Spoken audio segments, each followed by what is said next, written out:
बिस्मिल्लाहिर्रहमानिर्रहीम। Dear students, इस lecture के अंदर हम डिस्कस करेंगे resonance of parallel AC circuit. अब हम पैरेलल एसी सर्किट के बारे में तो पढ़ चुके हैं कि वो क्या है, और रेजोनेंस की जो डेफिनेशन है वो क्या है वो भी हम ऑलरेडी पढ़ चुके हैं। लेकिन यहाँ पर अगर हम पैरेलल सर्किट्स के अंदर रेजोनेंस मालूम कर रहे हैं, तो यहाँ पर जो लफ्ज रेजोनेंस है इसका मतलब होता है हम आहंगी। इसका मतलब होता है दो चीजों का मैच होना। अब रेजोनेंस ऑफ पैरेलल ऐसी सर्किट्स में वो कौन सी दो चीजें हैं जो आपस में एक दूसरे के साथ हम आहंग हैं, एक दूसरे के साथ वो मैच हो रही हैं, ये सब चीजें हम यहाँ पर डिस्क्लोज कर देंगे। लेकिन तब तक हम ये समझते हैं कि इसकी आखिर डेफिनेशन क्या है। जब भी हम रेजोनेंस करते हैं पैरेलल आरएलसी सर्किट्स के अंदर, तो वो हैपन तब होती है जब वहां पर इंडक्टिव रिएक्टेंस और कैपेसिटिव रिएक्टेंस आपस में बराबर हो जाती हैं। इंडक्टर की जो इंडक्टिव रिएक्टेंस है और कैपेसिटर की जो कैपेसिटिव रिएक्टेंस है, उन दोनों की रिएक्टेंसेस जब आपस में बराबर हो जाती हैं, तो उस टाइम जो स्टेट बन जाती है उस स्टेट को हम रेजोनेंट स्टेट कहते हैं, और उस प्रोसेस का नाम रेजोनेंस है। अब यहाँ पर एक बात मैं आपको दूसरी बता दूं जो मैंने पहले भी बताई थी। अगर आपके पास ये एक लोअर फ्रीक्वेंसी वाला सिग्नल है और ये आपके पास एक हायर फ्रीक्वेंसी वाला सिग्नल है, आपको मालूम है कि इंडक्टर के अंदर अगर कोई चीज हायर फ्रीक्वेंसी वाली आती है, तो इंडक्टर उस हायर फ्रीक्वेंसी वाले करंट को रोकता है, और कैपेसिटर जो है वो लोअर फ्रीक्वेंसी वाले करंट को रोकता है। ये क्यों रोकते हैं वो हमने फार्मूलेज भी पढ़े हुए हैं। लेकिन अगर कोई एक ऐसी फ्रीक्वेंसी वाला करंट आए जिसकी लोअर फ्रीक्वेंसी और हायर फ्रीक्वेंसी के बीच में एक मेडोकर फ्रीक्वेंसी हो, एक मिडिल फ्रीक्वेंसी हो, यानी बीच वाली फ्रीक्वेंसी हो, तो फिर उस फ्रीक्वेंसी को जितनी रेजिस्टेंस कैपेसिटर देगा उतनी ही रेजिस्टेंस इंडक्टर दे रहा होगा। तो उस टाइम हम कहेंगे कि अब ये जो सर्किट है ये एक रेजोनेंस वाली स्टेट में आ गया है। अब यहाँ पर अगर हम देखें, तो इन दोनों रिएक्टेंसेस के बराबर होने की वजह से हमारा जो ये सर्किट है वो अब प्योरली रेजिस्टिव सर्किट हो चुका है।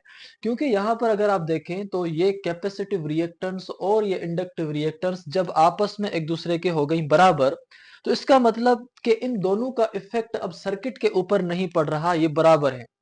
अब ये जो सर्किट जिस नाम से कहलाया जाएगा उसका होगा रेजिस्टिव सर्किट। मैं मिसाल दे रहा हूं कि अगर स्कूल के अंदर या क्लास के अंदर अगर 20 बच्चे हों और 20 में से अगर 19 बच्चों की राय एक तरफ हो और एक बच्चे का जो राय है वो एक तरफ हो, तो हम कहते हैं कि भाई यहाँ पर जो अपोजिशन है वो जिस बंदे की होती है हम उसका नाम लेते हैं। तो यहाँ पर अपोजिशन ना तो इंडक्टर दे रहा है ना तो कैपेसिटर दे रहा है, वो आपस में एक दूसरे के साथ हम आहंग हो गए, वो एक दूसरे के साथ बराबर हो गए। लेकिन जो यहाँ पर अब अपोजिशन दे रहा है वो सिर्फ और सिर्फ रेजिस्टर है। तो हम कहेंगे कि जब ये आपस में बराबर हो गए, तो अब इस पूरे सर्किट को हम कहेंगे प्योरली रेजिस्टिव सर्किट। उसके बाद हमारे पास यह चीज है कि इन रेजोनेंस के अंदर जब आपके पास पैरेलल रेजोनेंस होती है, तो उस टाइम ये जो टोटल करंट होता है सर्किट का वो इन फेज होता है with the supply voltage, because both reactive compounds और components have cancelled each other. अब बात यह है कि यहाँ पर हमारे पास जो रिएक्टिव कंपोनेंट्स हैं वो एक कैपेसिटर है और दूसरा इंडक्टर है। वो दोनों कंपोनेंट्स आपस में एक दूसरे के हो गए हैं बराबर। अब यहाँ पर जो सर्किट है वो उसके अंदर जो पूरा मेन काम कर रहा है वो रेजिस्टर कर रहा है, इसी वजह से हमने इस सर्किट को नाम भी रेजिस्टिव सर्किट दिया है। अब अगर सर्किट को नाम हमने रेजिस्टिव सर्किट दिया है, तो जब भी एसी करंट रेजिस्टर में से गुजरता है, तो हमने ये पढ़ा है कि एसी थ्रो रेजिस्टर बिहेव कैसे करती है।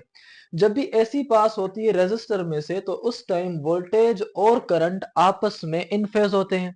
तो इसका मतलब ये होता है कि जब आपका सर्किट रेजोनेंस वाले स्टेट में आ जाएगा, तो उस टाइम आपको सर्किट के अंदर एक ही कंपोनेंट काम कर रहा होगा, उसका नाम रेजिस्टर होगा। इसी वजह से इस सर्किट की अब जो कैरेक्टरिस्टिक्स होंगी वो बिल्कुल वही होंगी जो एक रेजिस्टिव सर्किट की होती हैं, और वो हम ऑलरेडी पढ़ के आए हैं कि इस किस्म के सर्किट्स के अंदर वोल्टेज और करंट आपके इन फेज होते हैं। इसीलिए हमने यहाँ पर यह बात कही है कि जब टोटल करंट आपका जो है वो सर्किट का वो इन फेज होता है विद द सप्लाई वोल्टेज। यहाँ पर जो करंट फ्लो हो रहा है टोटल आईटी, और ये जो आपके पास वोल्टेज है ये आपस में एक दूसरे के साथ इन फेज है। ये बात हमने यहाँ पर कही है, और ये तब होगा जब रेजोनेंस वाली स्टेट जो है वो मीट हो जाएगी, वो आ जाएगी, हैपन हो जाएगी वहां पर। अब यहाँ पर हमने कहा कि now when the circuit has become purely resistive, the circuit is now having only the resistor which is working, so that's why it remain in phase with the supply voltage.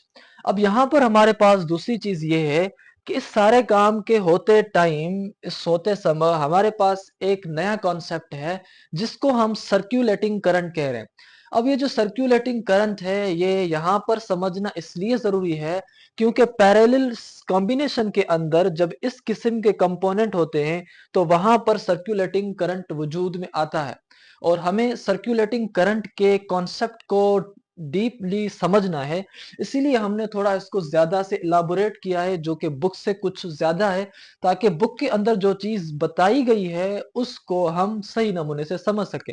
अगर हम उतना ही लिखें जितना बुक के अंदर लिखा हुआ है और उसी चीज को ही समझाएं तो फिर हो सकता है कि आपके उसके बाद वाले और उसके आगे आने वाले कॉन्सेप्ट समझ ना आए। इसीलिए हम उन चीजों को ज्यादा एलाबोरेट करते हैं ताकि आपको कोई भी कॉम्प्लेक्सिटीज टॉपिक के अंदर ना रहे। अगर आपको हमारे लेक्चर समझ आ रहे हैं तो आप अपने दोस्तों के साथ हमें जरूर रिकमेंड करें, और साथ में कमेंट भी करें, लाइक और शेयर भी करें, ताकि आपको लेक्चर समझ आने के साथ साथ जो दूसरे दोस्तों को भी या दूसरे स्टूडेंट को भी फायदा पहुंचे। तो सबसे पहले हम जब यहाँ पर सर्कुलेटिंग करंट पर आते हैं तो यहाँ पर आप देखें कि सर्कुलेटिंग करंट एक ऐसा करंट होता है जो हमारा फ्लो होता है सिर्फ एक specific part of a circuit में। इसका मतलब सर्कुलेटिंग करंट पूरे सर्किट के अंदर फ्लो नहीं करता, जबकि वो सिर्फ specific part of the circuit में मूव करता है। अब वो स्पेसिफिक पार्ट कौन सा है वो यहाँ पर आप समझते हैं। Rather than flowing through entire circuit, पूरे सर्किट में फ्लो होने के बजाय अगर कोई करंट सिर्फ सर्किट के कुछ मखसूस हिस्सों में घूमे फिरे तो ऐसे करंट को हम सर्कुलेटिंग करंट कहते हैं। यहां पर अगर आप देखें तो अगर रेजोनेंस वाली जब स्टेट आ जाती है तो उस टाइम एक लार्ज सर्कुलेटिंग करंट फ्लो होता है इंडक्टर और कैपेसिटर के दरमियान। अब ये आपका इंडक्टर है और ये आपका कैपेसिटर है, इन दोनों के बीच में एक सर्कुलेटिंग करंट बार बार फ्लो हो रहा होता है, और वो सर्कुलेटिंग करंट इस सोर्स वोल्टेज से नहीं आ रहा होता। एक मर्तबा आ गया फिर वो सर्कुलेटिंग करंट यहां ही घूम रहा होता है, ना तो जाया होता है ना तो कहीं जाता है। कैपेसिटर इंडक्टर को देता है, इंडक्टर कैपेसिटर को, इस हिसाब से वो करंट आपका सर्कुलेटिंग करता रहता है। ऐसा करंट जो कैपेसिटर और इंडक्टर के दरमियान सर्कुलेटिंग करता रहता है, इस सर्किट के करंट को हम कहते हैं सर्कुलेटिंग करंट। अब यहाँ पर दूसरी बात सवाल ये है कि ये सर्कुलेटिंग करंट हो क्यों रहा है और किस वजह से हो रहा है। ये चीज मैं आपको यहाँ पर बता रहा हूं जो कि आपके सवाल माइंड में आ रहा होगा, और ये चीज हमारे बुक के अंदर नहीं है। अब यहाँ पर आप देखें कि ये आपका फेनोमेना इसी वजह से हैपन हो रहा है क्योंकि इंडक्टर और कैपेसिटर हम जानते हैं वो दोनों एनर्जी को स्टोर करते हैं, और जब आपका कैपेसिटर एनर्जी को स्टोर कर रहा होता है तो उस टाइम इंडक्टर एनर्जी को रिलीज कर रहा होता है। फिर जैसे ही कैपेसिटर एनर्जी को रिलीज करता है तो कैपेसिटर स्टोर करता है। इस हिसाब से आपका ये जो ऑसिलेशन है, आपकी जो ये अप एंड डाउन है, उनकी ये चलती रहती है, जिसकी वजह से हम कहते हैं कि यहाँ पर जो एनर्जी की एक्सचेंज है वो बार बार होती रह रही है कैपेसिटर और इंडक्टर के दरमियान। अब आपका इंडक्टर जब चार्ज हुआ तो कैपेसिटर डिस्चार्ज हुआ, तो कैपेसिटर के डिस्चार्ज होने से जो करंट गया वो इंडक्टर में गया। इंडक्टर चार्ज हुआ, फिर जैसे ही इंडक्टर डिस्चार्ज हुआ उसने चार्ज दी कैपेसिटर को, फिर कैपेसिटर चार्ज हुआ और डिस्चार्ज होकर अगेन ये इंडक्टर को देगा। तो इस हिसाब से जो जब लूप करंट्स का चलता रहेगा तो इस किस्म के लूप को हम सर्कुलेटिंग करंट कहते हैं। अब यहाँ पर हमारे पास दूसरी चीज ये है कि ये जो एनर्जी की एक्सचेंज हो रही है ये किस हिसाब से हो रही है, जिसको हम बैक एंड फोर्थ कह रहे हैं। देखिए जब आपकी रेजोनेंस हो रही है तो उस टाइम इंडक्टर स्टोर कर रहा है एनर्जी को मैग्नेटिक फील्ड में, ये हमने पढ़ा हुआ है। फिर जब वो आपकी अपनी एनर्जी को रिलीज करता है तो वो अपनी एनर्जी को ट्रांसफर करता है कैपेसिटर में, और कैपेसिटर फिर अगेन स्टोर करता है एनर्जी को इलेक्ट्रिक फील्ड की सूरत में। फिर कैपेसिटर जब एनर्जी को रिलीज करता है तो एनर्जी आपकी जाती है इंडक्टर के पास अगेन। तो इस हिसाब से ये जो एनर्जी की बैक एंड फोर्थ है, एक्सचेंज है, वो बार बार होती रहती है, और इस किस्म की बार बार एक्सचेंज होने को और करंट के बैक एंड फोर्थ मूव होने के करंट को हम सर्कुलेटिंग करंट कहते हैं। अब यहाँ पर हमारे पास जो है वो मैथमेटिकल रिलेशन हमने देखनी है कि देखिए आपके पास ये रेजिस्टर है और ये इंडक्टर है और ये कैपेसिटर है और नीचे से हमारे पास एक सोर्स है। सोर्स में से टोटल करंट फ्लो हो रहा है, और पैरेलल सर्किट में मुख्तलिफ अलग अलग ब्रांचेस होने की वजह से वो जो टोटल करंट है वो डिस्ट्रीब्यूट हो रहा है, वो ब्रेक हो रहा है तीन ब्रांचेस में अलग अलग। एक करंट जो आपका कैपेसिटर में गया उसको हम कहते हैं आईसी, यानी करंट कैपेसिटर का। जो करंट इंडक्टर में गया उसको हमने कहा आईएल, और जो करंट रेजिस्टर वाली ब्रांच में गया हमने उसको कहा आईआर। अब यहाँ पर बात यह है कि जब आपकी पैरेलल रेजोनेंस होती है, यानी पैरेलल आरएलसी सर्किट में जो रेजोनेंस है उसके अंदर जो वोल्टेज है वो सेम फॉर ऑल कंपोनेंट्स होता है। क्योंकि हमने ये चीज बेसिक्स के अंदर पढ़ी हुई है और फर्स्ट ईयर के अंदर भी पढ़ी है कि जब भी आपके पास सर्किट्स सीरीज में होंगे तो उनके करंट सेम होंगे, जब सर्किट्स आपके पैरेलल होंगे तो उनके करंट डिफरेंट होंगे और वोल्टेज पैरेलल वालों का सेम होगा। तो यहाँ पर हमने बात यह की कि पैरेलल रेजोनेंस के अंदर जो वोल्टेज होता है सारे कंपोनेंट का वो सेम रहता है। अब पैरेलल रेजोनेंस जरूरी नहीं है, अगर पैरेलल कॉम्बिनेशन किसी भी किस्म की हो, किसी भी किस्म के सर्किट की हो, वहां पर हमेशा वोल्टेज सेम रहता है। सिर्फ पैरेलल रेजोनेंस वाली बात नहीं है। तो पैरेलल होने की वजह से इस पैरेलल रेजोनेंस में भी जो वोल्टेज है वो सारे कंपोनेंट का सेम रहेगा। दूसरी चीज ये कि पैरेलल सर्किट के अंदर जो ब्रांचेस हैं वो अलग अलग हैं, जिसकी वजह से हमने अगर टोटल करंट को मालूम करना है तो हमने हर ब्रांच के करंट को ऐड करना है, ताकि हम सब ब्रांचेस के करंट को मिलाकर टोटल करंट ले सकें। इसी वजह से हमने यहाँ पर लिखा कि जो टोटल करंट है वो बराबर होगा resistive current plus inductive current plus capacitive current. जब हम इन तीनों करंट्स को मिलाएंगे तो हमें टोटल करंट मिलेगा। अब यहाँ पर हम इनको स्क्वायर ऑन बोथ साइड करेंगे according to the Pythagoras theorem. अब यहाँ पर जब हमने स्क्वायरिंग ऑन बोथ साइड किया तो आपका ये इक्वेशन कुछ इस तरह का हो गया। लेकिन आपको जो वैल्यू चाहिए वो आई टी स्क्वायर का नहीं चाहिए, आपको चाहिए सिर्फ टोटल करंट का। इसी वजह से ये जो स्क्वायर है जब बराबर की दूसरी तरफ जाएगी तो वो हो जाती है अंडर रेडिकल। तो ये जब आपके पास स्क्वायर रूट हो गई तो I square R plus I square L plus I square C, और उन सब के ऊपर अंडर रेडिकल हो गया। तो आप इस सेम चीज को ऐसे भी लिख सकते हैं, इसमें कोई फर्क नहीं है, बस सिर्फ हमने ब्रैकेट्स दिए हैं बस। अब यहाँ पर दूसरी चीज ये है कि अगर कभी कभार आपको इन वैल्यूज को रिप्लेस करना पड़े कि आई की जगह आप कोई और वैल्यू लिखें, तो आप ओहम्स लॉ के हिसाब से जानते हैं कि वो बराबर है V is equal to I R के, और I बराबर है V अपॉन आर के। तो इस हिसाब से आई आर के अंदर यानी रेजिस्टर के अंदर जो फार्मूला होगा V अपॉन आर होगा, लेकिन इंडक्टर के अंदर जो यह फार्मूला होगा वो V अपॉन एक्स एल होगा। कैपेसिटर के अंदर जो फार्मूला होगा वो V अपॉन एक्स सी होगा, क्योंकि आपने पढ़ा है कि रेजिस्टर वाली रेजिस्टेंस इंडक्टर के अंदर एक्स एल कहलाई जाएगी और कैपेसिटर के अंदर एक्स सी कहलाई जाएगी। तो जहां पर आर लिखा हुआ है वहां पर सिर्फ आपने उन वैल्यूज को रिप्लेस करना है। दूसरी चीज ये भी आपने पढ़ी है कि जो एक्स एल है वो बराबर है 2 पाई एफ एल के, और एक्स सी जो है वो बराबर है 2 पाई एफ सी के। तो जस्ट आप इन चीजों को या इन वैल्यूज को रिप्लेस भी कर सकते हैं अगर कहीं पर जरूरत पड़े।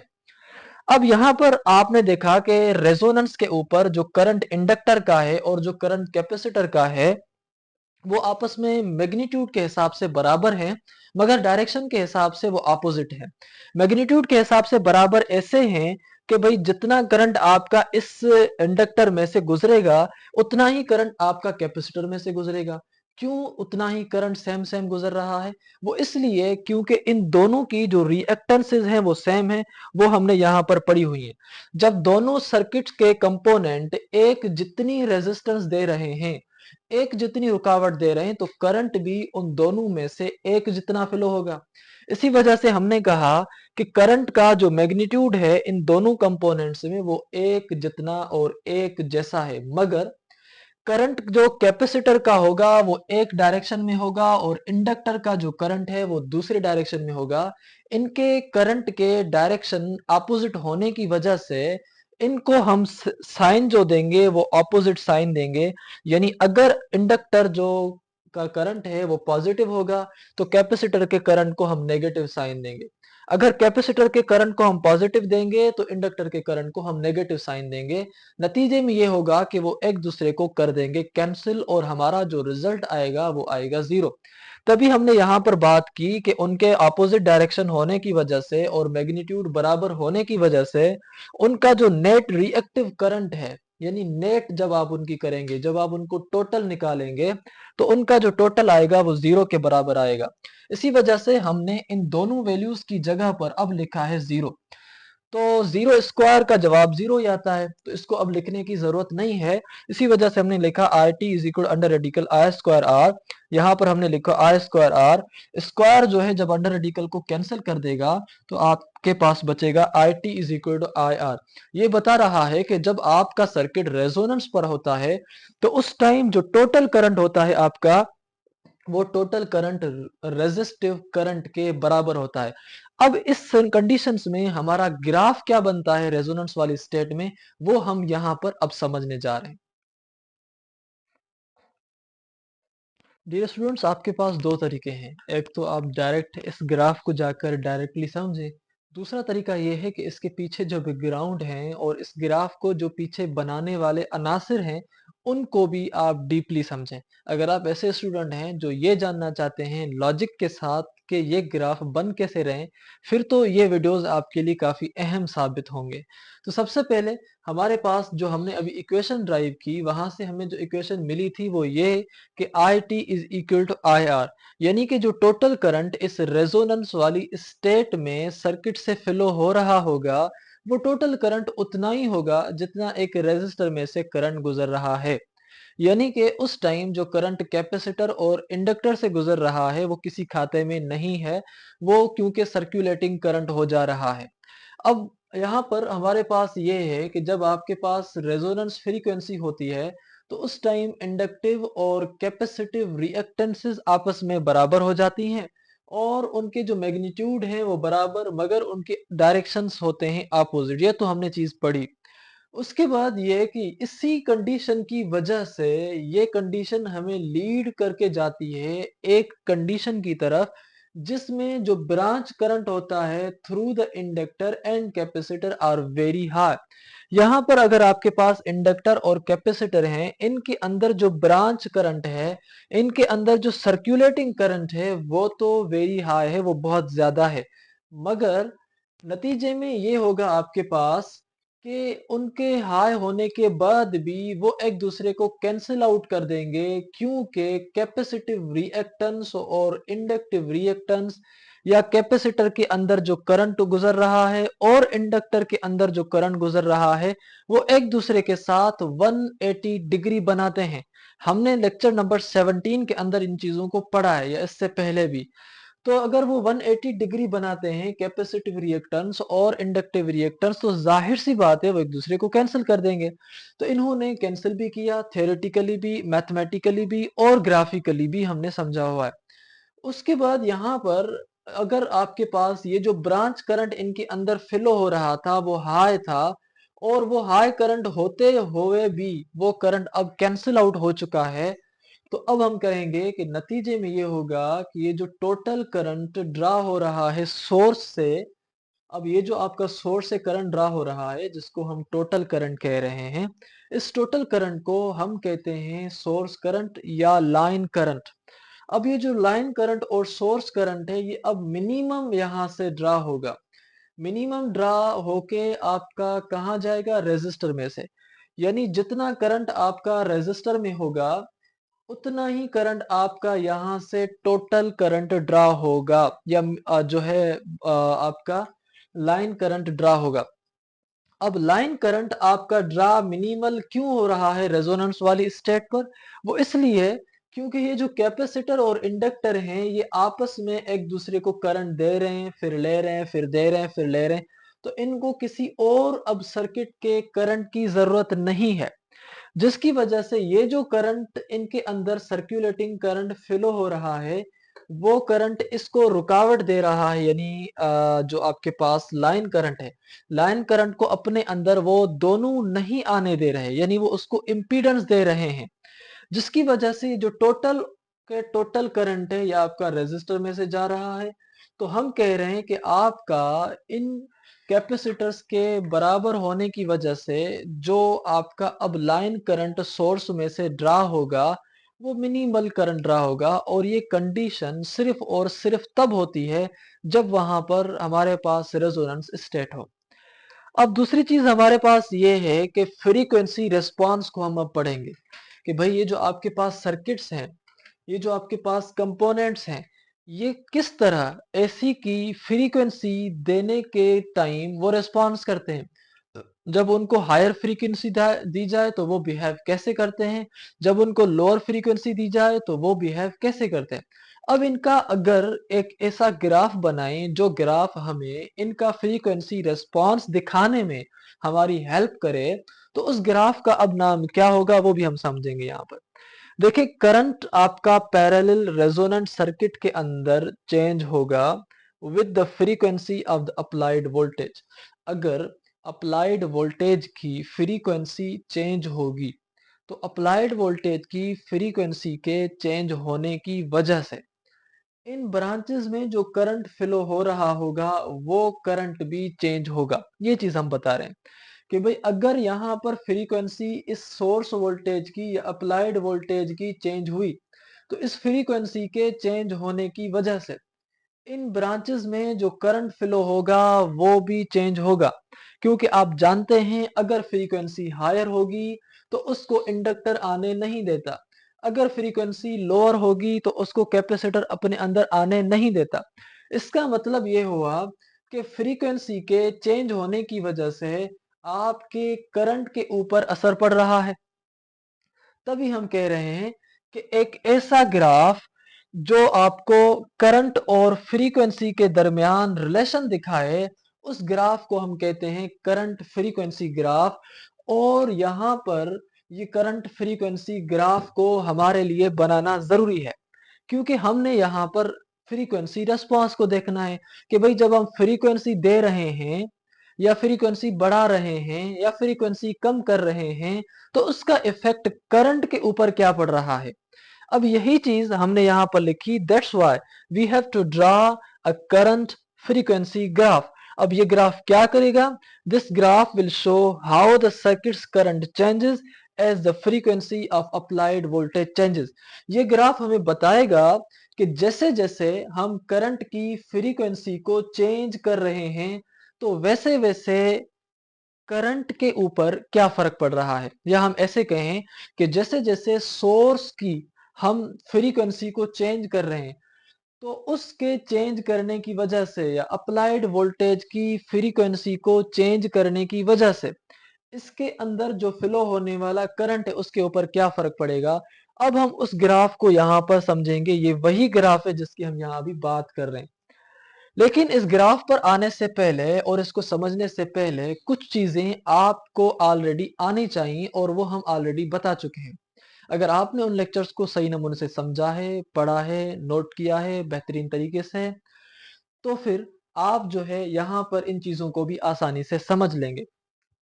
देखिए यहाँ पर आपके पास हमने ये ऑलरेडी पढ़ी हुई है कि जब भी करंट की फ्रीक्वेंसी हायर होती है तो उसको इंडक्टिव रिएक्टेंस इंडक्टर ज्यादा देता है और उसको कैपेसिटिव रिएक्टेंस कैपेसिटर कम देता है। यानी हायर फ्रीक्वेंसी को रेजिस्टेंस ज्यादा कौन देगा, इंडक्टर। उसके बाद लोअर फ्रीक्वेंसी जब होगी तो उसको इंडक्टर फ्रीक्वेंसी कम देगा। मगर लोअर फ्रीक्वेंसी वाले करंट को या लोअर फ्रीक्वेंसी वाली अप्लाइड वोल्टेज को जो सबसे ज्यादा रुकावट देता है, रिएक्टेंस देता है, वो कैपेसिटर है। अब ये चीजें आप समझें, फिर उसके बाद हम आते हैं इस ग्राफ पर, क्योंकि ये ग्राफ इन चीजों को समझने के बगैर समझ नहीं आने वाला। यहां पर आप देखें हमारे पास तीन चीजें हैं। एक चीज इस ग्राफ की ये, दूसरी चीज इस ग्राफ की ये स्टेट जहां पर रेजोनेंट फ्रीक्वेंसी अकर हुई है, और तीसरी स्टेट इसकी रेजोनेंट फ्रीक्वेंसी के बाद।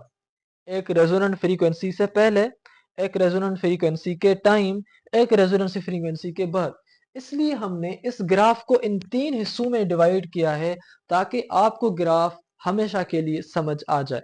अगर हमारी ये एफर्ट्स आपको बेहतरीन लग रही हैं तो आप हमारे चैनल में ज़रूर कमेंट करें, अपने दोस्तों के साथ एनी हाउ रिकमेंड करें, क्योंकि we are dependent upon you कि जितना आप रिकमेंड करेंगे उतना आपके साथ हमारा चैनल भी ग्रो होगा। क्योंकि आप अगर ग्रो होना चाहते हैं तो you should grow others too. सबसे पहले हमारे पास यहाँ पर अ, जो ये ग्राफ है, इस ग्राफ की आप थोड़ी बेसिक्स को यहाँ पर देखें। सबसे पहले तो ये समझें कि अगर हम ये ग्राफ ड्राइव कर रहे हैं तो ये ग्राफ हमें शो क्या कर रहा है, और इस चीज को समझने के लिए हमें जिन उसूलों पर या जिन रेफरेंस लाइंस पर इस ग्राफ को बनाया जा रहा है, हम उनको पहले समझें। सबसे पहले इन रेफरेंसेस लाइंस को बना होता है, जो मैंने ग्रीन कलर में लगाई हैं, ये एक वर्टिकल लाइन है। वर्टिकल लाइन आपकी शो करेगी करंट को, और ये जो हॉरिजॉन्टल लाइन है वो शो करेगी फ्रीक्वेंसी को। इसका मतलब ये है कि अगर कोई चीज वर्टिकल लाइन के साथ अप जाएगी तो मतलब करंट अपवर्ड जाएगा, करंट बढ़ेगा। अगर कोई चीज वर्टिकल लाइन के हिसाब से डाउन जाएगी तो इसका मतलब उसका करंट भी कम हो रहा है। एक चीज ये, दूसरी चीज ये कि अगर कोई चीज हॉरिजेंटली आगे जा रही है तो मतलब उसकी फ्रीक्वेंसी बढ़ रही है। अगर कोई चीज हॉरिजेंटली पीछे आ रही है तो इसका मतलब है कि उसकी फ्रीक्वेंसी डिक्रीज हो रही है। अब यहाँ पर अगर आप इस ग्राफ को देखें तो इस ग्राफ में ये जो लाइन है ये वर्टिकली डाउनवर्ड जा रही है, तो मतलब कि करंट आपका इसमें डिक्रीज हो रहा है। तो वर्टिकली डाउनवर्ड ये कहाँ तक हुई है, यहाँ तक। ये स्टेट बिल्कुल इसके सामने है, तो मतलब ये वर्टिकली डाउनवर्ड इस स्टेट तक हुई है। तो यहां से लेकर यहां तक जो करंट है वो उसका डिक्रीज हुआ है। सेम इसी तरीके से अगर आप इस तरफ से इधर आएंगे तो मतलब ये कि ये जो लाइन है ये वर्टिकली अपवर्ड जा रही है, मतलब कि करंट आपका बढ़ रहा है। सेम अगर आप यहां पर देखें आप कि जैसे जैसे ये लाइन वर्टिकली अपवर्ड जा रही है तो आप देख रहे हैं कि ये भी आपकी जो लाइन है वो वर्टिकली अपवर्ड जा रही है, तो मतलब कि यहाँ करंट बढ़ा। जैसे जैसे ये लाइन वर्टिकली डाउनवर्ड आई तो मतलब कि यहाँ से करंट कम हुआ। ये तो हो गई वर्टिकली चीजें। हॉरिजेंटली अगर आप देखें तो ये जो लाइन है अगर ये आगे जा रही है, नीचे तो जरूर जा रही है मगर साथ साथ आगे भी जा रही है, तो इसको हम कहते हैं टू डायमेंशनल मोशन। तो ये नीचे भी आ रही है और साथ साथ में आगे भी जा रही है। तो जैसे जैसे ये आगे जा रही है तो हम कह रहे हैं कि ये हॉरिजेंटली बढ़ रही है, मतलब इसकी फ्रीक्वेंसी बढ़ रही है। क्योंकि यहाँ पर फ्रीक्वेंसी 0 है, यहाँ तक फ्रीक्वेंसी हुई 1, यहाँ तक फ्रीक्वेंसी हुई 2, यहाँ तक फ्रीक्वेंसी 3, 4, 5, 6, 7, 8, इस हिसाब से फ्रीक्वेंसी बढ़ती गई। 7, 8, 9, 10, 11, यहाँ तक फ्रीक्वेंसी बढ़ गई। अब अगर वर्टिकली हॉरिजेंटली आप पीछे आते हैं, यानी कि फ्रीक्वेंसी यहाँ है और आप पीछे आ रहे हैं, तो मतलब फ्रीक्वेंसी इसकी जो है वो कम हो रही है। तो हॉरिजेंटल लाइन के रेफरेंस के हिसाब से अगर कोई चीज आगे जाएगी तो मतलब फ्रीक्वेंसी बढ़ रही है। अगर कोई चीज वर्टिकल लाइन से हिसाब से अपवर्ड जाएगी मतलब करंट बढ़ रहा है। ये तो हो गई इसकी बेसिक्स। अब यहाँ पर हम इस ग्राफ को समझते हैं। इस ग्राफ के हैं तीन हिस्से। एक हिस्सा वो जो रेजोनेंट स्टेट से पहले है, एक हिस्सा वो जो रेजोनेंट स्टेट के बाद है। इस स्टेट को जो बीच में है इसको हम कहते हैं रेजोनेंट स्टेट। अगर यहाँ पर कैपेसिटर की कैपेसिटिव रिएक्टेंस जो है वो हायर है, तो जैसे जैसे उसकी करंट की जो फ्रीक्वेंसी है आपकी वो बढ़ रही है। देखें आप, फ्रीक्वेंसी यहाँ पर 1 है, यहाँ पर 2 है, यहाँ पर 3 है, यहाँ पर 4 है। तो फ्रीक्वेंसी जैसे जैसे बढ़ती जा रही है तो कैपेसिटर की कैपेसिटेंस का जो वैल्यू है वो कम होता जाएगा। मतलब अगर यहाँ पर कैपेसिटर की कैपेसिटेंस रिएक्टेंस 10 है तो फ्रीक्वेंसी के आगे बढ़ने की वजह से कैपेसिटिव रिएक्टेंस यहाँ तक हो गई 5। इन द सेम वे अगर यहाँ पर आप देखें इंडक्टिव रिएक्टेंस अगर 10 है तो जैसे जैसे ये लाइन डाउनवर्ड आई, क्यों डाउनवर्ड आ रही है, क्योंकि वोल्टेज की फ्रीक्वेंसी जब बढ़ रही है तो फ्रीक्वेंसी के बढ़ने की वजह से या फ्रीक्वेंसी के कम होने की वजह से इंडक्टिव रिएक्टेंस भी कम होती है। ये डायरेक्टली प्रोपोर्शनल है। तो इंडक्टिव रिएक्टेंस भी कम हो गई और फ्रीक्वेंसी भी साथ साथ में कम हुई। यहाँ पर 10 है तो यहाँ पर पहुंची तो इंडक्टिव रिएक्टेंस 5, यहाँ पर कैपेसिटिव रिएक्टेंस 10 है तो यहाँ पर पहुंची 5। अब जहां पर कैपेसिटिव रिएक्टेंस और इंडक्टिव रिएक्टेंस दोनों का वैल्यू कम होकर या बढ़कर आपस में हो जाए बराबर, तो उस स्टेट को हम कहते हैं स्टेट ऑफ रेजोनेंस, और वहां पर जो उन करंट की फ्रीक्वेंसी होती है या अप्लाइड वोल्टेज की फ्रीक्वेंसी होती है, उसको हम कहते हैं रेजोनेंट फ्रीक्वेंसी या रेजोनेंस फ्रीक्वेंसी। अब इस रेजोनेंस फ्रीक्वेंसी पर क्या है, यहाँ पर क्या है, ये चीज आप समझें कि जैसे जैसे फ्रीक्वेंसी कम थी तो कैपेसिटर की कैपेसिटिव रिएक्टेंस कम थी। अब जैसे जैसे आपके पास कैपेसिटर की कैपेसिटिव रिएक्टेंस जो है आपकी फ्रीक्वेंसी जैसे जैसे बढ़ती जाएगी, अब कैपेसिटर की रिएक्टेंस जो है वो कम होती जाएगी और इंडक्टिव रिएक्टेंस बढ़ती जाएगी। देखें, बढ़ती गई, यहाँ बिल्कुल बढ़ गई। यहाँ इंडक्टिव रिएक्टेंस 0 थी और यहाँ तक इंडक्टिव रिएक्टेंस 10 हो गई, और यहाँ पर कैपेसिटिव रिएक्टेंस अगर 0 है तो यहाँ पर कैपेसिटिव रिएक्टेंस 10 हो गई। तो इट्स अप टू यू कि किस पर्सपेक्टिव में आप इस ग्राफ को देख रहे हैं। अगर इधर से जाएंगे तो डिक्रीज होती जाएगी, अगर इधर से आएंगे तो ये डिक्रीज होती जाएगी। अगर कैपेसिटिव रिएक्टेंस यहाँ पर 10 है, यहाँ पर 5 है, तो यहाँ पर 0 हो जाएगी। इंडक्टिव रिएक्टेंस यहाँ पर 10 है तो इंडक्टिव रिएक्टेंस यहाँ पर 5 हो गई, इंडक्टिव रिएक्टेंस यहाँ पर 0 हो जाएगी। तो ये चीजें हैं जो आपने स्टेप बाय स्टेप समझनी है, और ये हिस्सा इसको डिफाइन कर रहा है और ये हिस्सा इस स्टेट को डिफाइन कर रहा है, और ये हिस्सा पोस्ट रेजोनेंस वाली स्टेट को डिफाइन कर रहा है। अब यहाँ पर एक चीज आप ये समझे पहले कि पैरेलल रेजोनेंस सर्किट को हम रिजेक्टर सर्किट भी कहते हैं। हम इसको रिजेक्टर सर्किट क्यों कहते हैं? क्योंकि वो सप्रेस करता है करंट को रेजोनेंस फ्रीक्वेंसी के टाइम, क्योंकि वहां पर जो इम्पीडेंस होती है वो ज्यादा होती है। इस चीज को आप यहाँ सर्किट के अंदर देखें। देखें, जब आपकी रेजोनेंस फ्रीक्वेंसी आ जाती है, उस टाइम जो कैपेसिटर और इंडक्टर हैं, इनके अंदर सर्कुलेटिंग करंट पैदा हो जाता है, और वो सर्कुलेटिंग करंट सिर्फ इन दो कंपोनेंट्स के बीच में घूम रहा होता है। और वो सर्कुलेटिंग करंट जब इन दो सर्किट्स के बीच में घूम रहा होता है, तो वो सर्कुलेटिंग करंट यहां से जो आने वाला करंट है, जो कि आपका लाइन करंट है, जो कि आपका सोर्स करंट है, उसको सप्रेस करता है, उसको आगे जाने नहीं देता। जिसकी वजह से हम कहते हैं कि अगर ये लाइन करंट आगे नहीं जा पा रहा, आगे जाने में इसको रुकावट दे दी जा रही है इनकी वजह से, तो हम कहेंगे कि भाई ये जो रुकावट है, इसी रुकावट का नाम ही इम्पीडेंस है। तो तभी हम कह रहे हैं कि जब आपके पास फ्रीक्वेंसी रिस्पॉन्स में या रेजोनेंस वाली स्टेट आ जाती है, तो रेजोनेंस वाली स्टेट के बाद कैपेसिटर और इंडक्टर की रिएक्टेंसेस बराबर हो जाती हैं, और बराबर होने की वजह से उनकी जो उनके दरमियान जो करंट है वो सर्कुलेटिंग करंट फ्लो होने लगता है, और वो सर्कुलेटिंग करंट रोकता है उस करंट को जो उसको दिया जाता है सप्लाई की तरफ से। पहले तो उसने सप्लाई की तरफ से लिया, अभी उसको घुमा रहा है। अब जो दूसरा करंट उसकी तरफ आएगा वो उसको अब जाने नहीं देगा, यानी लाइन करंट अब ज्यादा से ज्यादा सर्किट में फ्लो नहीं हो पाएगा, जिसकी वजह से हम कहेंगे कि line current is at minimum value. तभी हम इस किस्म के सर्किट को कहते हैं रिजेक्टर सर्किट, क्योंकि जब उसके अंदर करंट जा रहा है तो करंट को इम्पीडेंस दे रहा है सर्कुलेटिंग करंट की वजह से, और इसी इम्पीडेंस की वजह से वहां पर जो आपका करंट है वो कम जा रहा है। क्योंकि वो कम जा रहा है तो इसी वजह से इस सर्किट को हम कहेंगे रिजेक्टर सर्किट, क्योंकि वो आने वाले करंट को रिजेक्ट कर रहा है। अब दूसरी चीज यहाँ पर यह भी समझ लें कि भाई ये जो आपका पैरेलल रेजोनेंस सर्किट है, हम पैरेलल रेजोनेंस वाले सर्किट को या पैरेलल रेजोनेंस को हम एंटी रेजोनेंस के नाम से भी जानते हैं। आप कहते हैं सर, एक तो आप कह रहे हैं उसको पैरेलल रेजोनेंस, फिर उसके बाद आप उसका दूसरा नाम दे रहे हैं एंटी रेजोनेंस। ये किस वजह से?